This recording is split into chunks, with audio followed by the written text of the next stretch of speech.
तो स्वागत है आप सभी का फिर से एक और नई वीडियो में। तो आज की वीडियो की शुरुआत करते हैं और आज है 13 मई। और अभी देख सकते हो मैं पढ़ रहा हूँ आर्ट एंड कल्चर और इसमें मैं पढ़ रहा हूँ यूनेस्को वर्ल्ड हेरिटेज साइट्स। तो आज मैं इन्हीं के बारे में पढ़ रहा हूँ और वो भी वीडियो के थ्रू देख सकते हो। तो इसमें अच्छे से एक्सप्लेन करके बताई हुई है। और वैसे 2024 का यूपीएससी का जो कैलेंडर है वो आउट हो चुका है। तो जो लोग 2024 की तैयारी कर रहे हैं उनको भी एग्ज़ाम की डेट मिल गई होगी उनकी।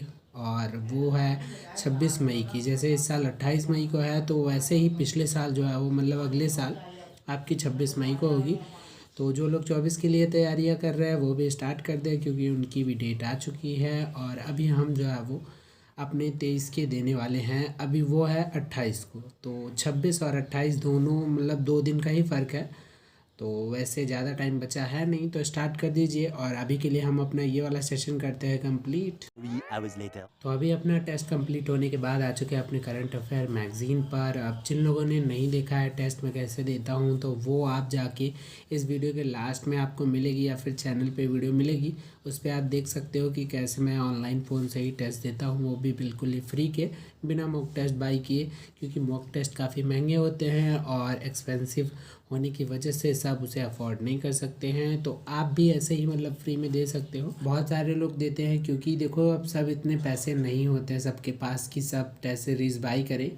और अभी बैकग्राउंड में कुछ आवाज़ सुनाई दे रही होगी तो इग्नोर करना। मेरा एक पड़ोसी है, मतलब वो भाई साहब पी के आए रहते हैं तो दिन भर बड़बड़ाते हैं जो मर्जी। तो डिस्टर्ब भी होता है लेकिन क्या करें, अब अपने ऊपर कंट्रोल रख सकते हैं, पड़ोसी के ऊपर नहीं। सुन सकते हो आवाज़ बैकग्राउंड में, तो इसीलिए इग्नोर करना उसको। अब भाई उन्होंने पी रखी है तो उनको समझाने का भी फ़ायदा है नहीं, वो कहेंगे अपनी ही। अब वो कहते हैं ना क्या कहते हैं वो, मुझे याद ही नहीं आ रहा है इस टाइम मुहावरा, तो फिर कभी बताएंगे। अभी आप इग्नोर कीजिएगा उसे। फिलहाल ये वाला सेशन करते हैं कंप्लीट और लगी है थोड़ी सी भूख तो खा लेते हैं खाना। 1 hour later. तो टेबल पे ऐसे ही मैगज़ीन छोड़ के मैं चला गया था खाना खाने। और हाँ, सॉरी उसके लिए कि मैं रिकॉर्ड नहीं कर पाया क्योंकि देखो अभी टाइम काफ़ी कम बचा है तो जल्दी जल्दी सब कुछ करने में लगे हैं। अब हर चीज़ रिकॉर्ड नहीं हो पा रही है तो उसके लिए सॉरी। और अभी हम पढ़ रहे हैं अपना इकॉनमी और इकॉनमी को अपने नोट से और प्लस बुक से कंप्लीट कर रहे हैं। हालांकि आज हम पढ़ रहे हैं इन्फ्लेशन क्योंकि इन्फ्लेशन काफ़ी इम्पॉर्टेंट है। और आप बताओ कि आपने अभी तक नोटिस किया है और या फिर देखा है या फिर पढ़ा है, तो आपने कहाँ ऐसा पढ़ा है कि वो अब तक की सबसे हाई इन्फ्लेशन रही हो। आपने पढ़ा है या सुना है, वो जो भी सुना है पढ़ा है वो आप नीचे कमेंट में बताइएगा कि अब तक की सबसे हाई इन्फ्लेशन आपने कितनी सुनी है, सबसे ज़्यादा महंगाई कितनी सुनी है। वैसे आज इस चैप्टर को दोहराते हुए काफ़ी ऐसी चीज़ें फिर से दोहराई मैंने जिन्हें सोच कर मतलब थोड़ा सा दिमाग घूम जाता है कि अगर इतना महंगाई का इंडिया में आ जाए तो क्या होगा, फिर पता ही नहीं।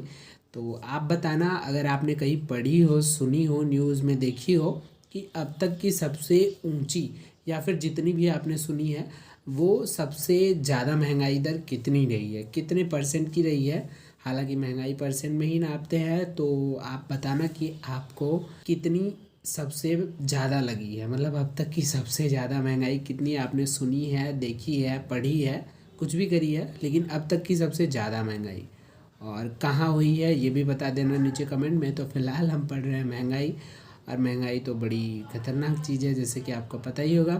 तो अभी अपने इंडिया में तो हालांकि कंट्रोल में आ चुकी है। हाल ही के कुछ अपडेट में न्यूज़ में आई है कि 4% के आसपास, मतलब 4.75 ऐसे कुछ या 5-7 ऐसे परसेंट के पास आ चुकी है। एग्जैक्टली मुझे डेटा याद है नहीं। 2 hours later. तो गाइस अभी शाम हो चुकी है और देख सकते हो हर तरफ अंधेरा है। और अभी मैं छत पे आया था टहलने तो मैं सोचा थोड़ा सा रिकॉर्ड कर लूँ। और अभी हम चलेंगे खाना खाएंगे यहाँ से और खाना खाने के बाद फिर अपने करेंगे अपना अगला सेशन। तो अभी फ़िलहाल के लिए चलते हैं, खाना खाते हैं। और बैकग्राउंड में आवाज़ आ रही होगी तो ये इनका डेली का चलता रहता है। तो अभी हम चलते हैं, खाना खाते हैं और खाना खा के फिर मिलते हैं अगले सेशन के साथ। तो ये रहा आज का अपना खाना। खाने में है ये भरी हुई कचौरी जिसमें उड़द की दाल यानी कि काली दाल का कुछ बना के मम्मी ने भरा है। और साथ ही साथ ये रहा चटनी और उसके साथ ये रहा मैगी। अब देखो ये थोड़ा सा कॉम्बिनेशन मिक्स हो गया मैगी के साथ कचौड़ी। ये कहीं सुना नहीं होगा आपने, लेकिन जो नहीं सुना होगा कहीं वो हमारे साथ होता है। तो अभी हम इसे खा के फिर आपसे मिलते हैं। और हाँ, कचौड़ी चटनी के साथ खाएंगे, मैगी के साथ नहीं। 10 minutes later. तो अभी खाना ख़त्म करने के बाद आ चुके हैं अपने अगले सेशन पे, जो कि है PYQs का। और जैसे कि मैंने स्टार्टिंग में बताया कि बहुत सारे लोग टेस्ट सीरीज़ जो होती है वो अफोर्ड नहीं कर पाते, क्योंकि आजकल के सो कॉल्ड कोचिंग सेंटर्स ने इतनी महंगी कर दी है टेस्ट सीरीज़ कि सब बाई नहीं कर पाते हैं। तो अगर आप भी ऐसे हो कि आप टेस्ट सीरीज़ नहीं बाई कर पा रहे हो, तो PYQs आपके लिए बेस्ट ऑप्शन होंगे। अब इसके लिए मैंने एक अपनी पिछली वीडियो में बताया भी है, और उसमें मृणाल सर का रेफरेंस भी दिया है कि उन्होंने भी बताया कि PYQs कितने इंपॉर्टेंट होते हैं।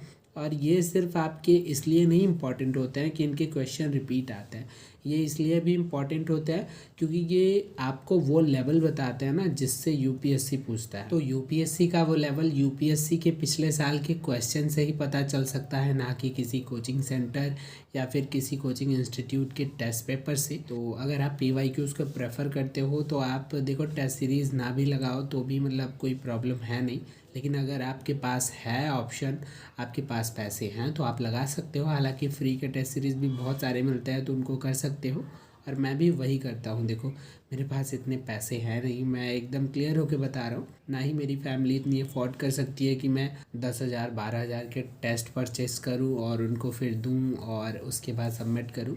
तो इतना मेरे पास भाई अभी के लिए तो पैसा है नहीं, आगे का होगा तो फ्यूचर में देखेंगे। तो अगर आप भी नहीं खरीद पा रहे हो टेस्ट तो उसकी कोई टेंशन मत लेना और अच्छे से तैयारी करना। तो फिलहाल आज की वीडियो को यहीं तक रखते हैं, और यहाँ तक देखने के लिए आपका बहुत बहुत धन्यवाद। तो अभी हम मिलेंगे आपसे अगली वीडियो में, तब तक के लिए पढ़ते रहिए, मुस्कुराते रहिए, क्योंकि मुस्कुराना काफ़ी ज़रूरी है। और एग्ज़ाम पास आ गए हैं तो अच्छे से मन लगा के पढ़िए। हम मिलते हैं आपसे अगली वीडियो में। धन्यवाद।